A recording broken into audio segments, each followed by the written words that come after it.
think of that whole scene of influencer boxing, misfits, all of that? It's not boxing, it's entertainment. Fair play to them, make their money. That's fantastic, but I don't regard it as boxing. I regard it as sort of wrestling style entertainment. And yeah, it is entertaining. Sometimes you watch it and you think, oh, that's a laugh, but it can never be taken seriously, ever. And that's the danger, though. Like young kids coming through now will look on my TikTok comments. They'll be like, "When you're fighting Jake Paul, you should fight Tommy Fury," and like they don't understand what we have to go through as professional boxers. I know Jake Paul trains really hard, KSI, and fair play to him for making loads and loads of money, and they're great businessmen. But I mean, come on, fighting a 60-year-old nearly Mike Tyson versus Jake Paul, I've got no time for that. How do you think that plays out? Because it is scheduled for November. I think, well, considering that Mike Tyson had to be taken off a plane, didn't he, for having heart problems, I don't think they should be sanctioned at all, ever. It's wrong. Who is your favourite boxer of all time? I've got a few. Lennox Lewis being one of them. Yeah. Unbelievable. Rocky Marciano. Yeah. Old classic guy. The modern guys, Joshua Fury. Love them two the most. There's no Tyson in there? Mike Tyson? Oh, Mike Tyson, unbelievable. Unbelievable. But in terms of my favourites, probably Lennox Lewis, someone like that, Vitaly Klitschko. But Mike Tyson, in his prime, watched him 18, 19, 20 years old, smashing people up who were like 10 years older than him, getting a world title at 20 years old. Unbelievable. Johnny, a big name has just been dropped. Yeah, everyone's talking about Chisora and you. Yeah. You know, everyone's just like putting you straight into that Another mix legend. now. He's like, you know, War Chisora, they call him, don't he? He's like a real veteran. Couldn't believe he beat Joyce. Couldn't believe that. Yeah, I thought Joyce would be able to deal with him, but Chisora just keeps coming back. He's had 2 wins on the... Is it 2 wins on the bounce now? Who did he fight before? He fought someone else recently, but he just keeps coming back, and if he's still winning, Joe Joyce is a great name to have on your resume. So I've got a lot of time for Derek Chisora. He's a legend, and people have been bounding our names around. Eddie being the main man who's been doing that, and I feel a bit disrespectful to thinking like I'm calling for that fight. So I'm not calling for it, but if Derek Chisora came and said, let's have a fight at the O2, let's set it out, I want to do it, I wouldn't say no. It would be an honour to share the ring with Derek Chisora, and I think I'd have a good chance in. I'm not saying I'd win it, but I'll give a good account of myself, you know? Yeah.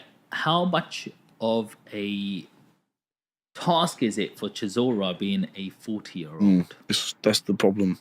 Maybe if it was 3-4 years ago, I'd feel slightly differently.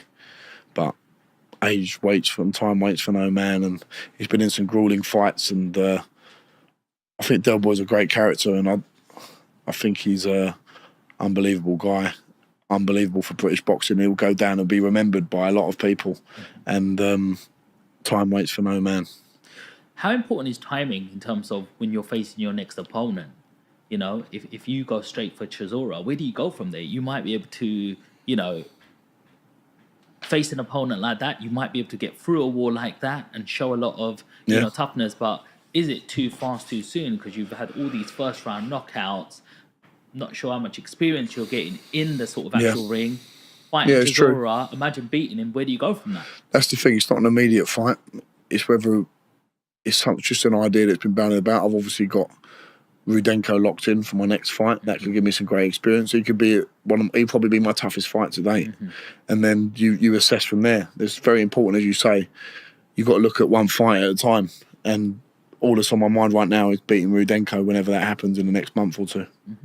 How does it feel like when you're training for a fight? You've got your trainer there, you've got a manager there, you've got a whole team around you. What happens when you're in that ring and you're alone all of a sudden? That's it. That's the name of the game, isn't it? Like, it doesn't matter how... This is the thing with boxing. It's quite unique in a way. You don't have 10 other football players on the pitch. You don't have 14 other rugby players. If you cut corners, it's going to show. And if you're moaning about coaches, trainers, managers, it's up to you to put them all into line, because at the end of the day, you're the one who's going to be seen in the ring and be accountable for what's happened in the camp. So you've got to take an onus on that and be the boss. Unfortunately, without sounding arrogant or belittling the other people, you've got to be in control, because the only person it comes down on when it all goes wrong is you. That's the bottom line. And you're the one who takes the punches in the head. No one else does. Not your manager, not your trainer, not your promoters, not your strength and conditioning coaches. They're all part of your team, but the one who's going to be getting punched in the face is you. Does it ever get to you mentally? No. I love it. I absolutely love what I do. I get to go up and train every day. I love training. It keeps my head screwed on.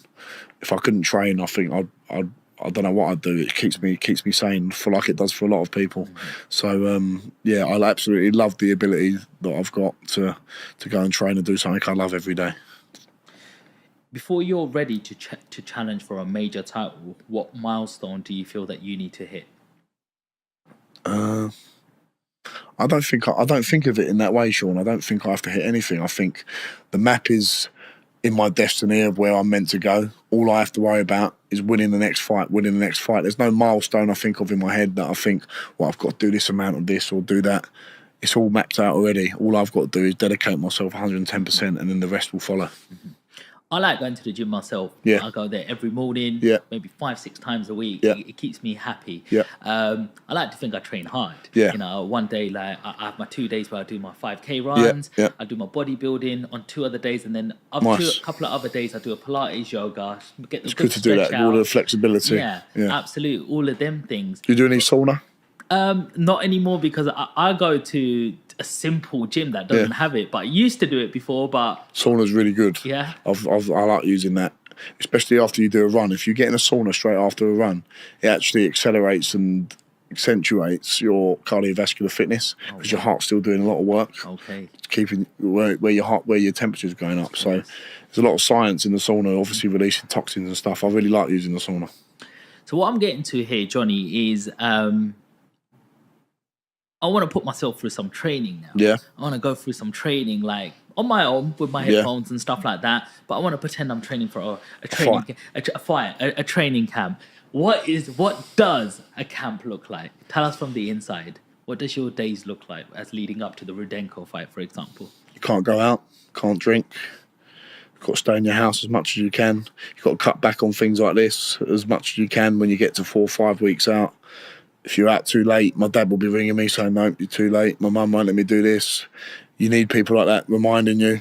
All it is you go up, you wake up, have a nice breakfast, go training, come back and sleep, go training again, then get in a sauna afterwards, walk your dog in between all that, have a bit of food at home or in your local restaurant where you can chill, go to sleep, do it all again the next day. No going out on Friday nights, Saturday nights.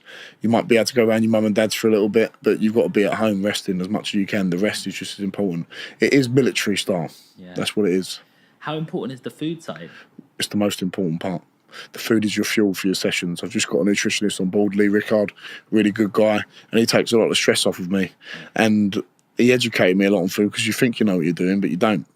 And it's all about hydrating yourself properly, eating at the right times, eating leaner foods. And I've really noticed a change in my body shape the last 6 months, because I've really tightened up all my nutrition. Yeah. That's the little 5% that you need to get to the next level. So food is fuel. It's not food, it's fuel for your training, and that's what you've got to remember. Do you feel stronger with the new nutrition going in? I feel stronger, I feel leaner, but I'm still the same weight. My body fat's come down. That's just the byproducts of it. But that's a nice feeling, and you feel fit and strong. I feel powerful, and I wake up in a good frame of mind, and I know that I'm doing everything correctly, and that's good for your mental side as well, because you know you're ticking boxes mentally. That's just as important. When you eat bad food, you feel bad. You are what you eat at the end of the day. Well, talking about food, I know you do like a certain Chinese. Yes, I do. That's what's had to change the most. I used to love the Chinese on a Saturday night. I don't even have that anymore. When I had the Chinese yesterday, we had a Chinese sit down. I have boiled rice, and the Blue Orchid make me like a beef Cantonese style dish, which is just like really fresh beef with vegetables in it, ginger, soy sauce. It is absolutely beautiful. I don't have any of the sweet and sour chicken balls, lemon chicken, sweetened kumpo prawns. I can't have any of that. I just have the grilled, the boiled rice with a nice bit of beef Cantonese style, and it's nutritious. The Blue Orchid's a great place. They cook everything fresh, and I can enjoy that guilt-free. How important is it to eat well even when you're not in camp as well? That's what I've had to change. I've had to make sure that I eat well all year round. Not just like listen, after a fight, I had the 5 guys have something else bad on a Sunday, and then this fight, I just thought, right, that's enough now. I want to get back to eating healthy, because I used to spend 5-6 weeks eating rubbish, and I'd not get really fat, but you notice a little bit difference in your body composition, and you feel sluggish, and it's just like a big claw back. You've got to train for 4 weeks to get back to any sort of fighting fitness. And